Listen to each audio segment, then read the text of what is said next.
December 26, 2023 Komaram Bheem Asifabad జిల్లా సిర్పూర్టి మండల కేంద్రంలోని రైతు వేదికలో నిర్వహించిన ప్రజా పాలన కార్యక్రమంపై మండల అభివృద్ధి అధికారి రాజేశ్వర్, తహసీల్దార్ శ్రీనివాస్, డిఎల్పీఓ సురేష్, మెడికల్ అధికారి డాక్టర్ నవత, అంగన్వాడీ సూపర్వైజర్ పద్మ, ప్రజాప్రతినిధులు, మండల కోఆప్షన్ సభ్యులు సయ్యద్ ఖిజార్ హుస్సేన్, వైస్ ఎంపీపీ సత్యనారాయణ, సర్పంచ్లందరితో కలిసి గ్రామ పంచాయతీ కార్యదర్శులకు, అంగన్వాడీ టీచర్లకు, ఉపాధి హామీ సిబ్బందికి, ఐకేపీ సిబ్బందికి, ఆయా ప్రభుత్వ అధికారులకు ప్రజాపాలన కార్యక్రమంపై అవగాహన కల్పించి విజయవంతం చేయాలని ఆయా శాఖల ప్రభుత్వ అధికారులకు సమీక్షా సమావేశం నిర్వహించారు.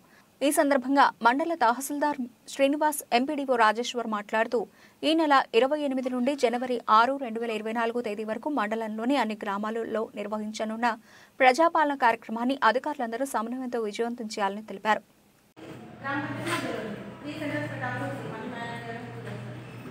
అందుకని నేను దాన్ని ఆలోచించేస్తున్నాను. లేదు గ్రామ పంచాయతీ దగ్గర పెట్టుకుంటానంటే వాళ్ళకి ఈ రోజు వెంటనే చెప్పండి, మమ్మల్ని ఇట్లా రిస్ట్రిక్షన్ చేశారనుకుంటారు, మా పని మేము అయిపోతుంది, దరఖాస్తు పెట్టుకుని వెళ్ళిపోతాం కదా, మమ్మల్ని 10 రోజులు అన్నారు అని చెప్పని అనేది వాళ్ళు అనుకుంటారు. అలా కాకుండా మీరు చెప్పండి, ఆ కౌంటర్లు అనేది ఎక్కడెక్కడ పెడుతున్నాము, ఏ కౌంటర్లకు వాళ్ళు రావాలనేది స్పెసిఫిక్గా చెప్పండి.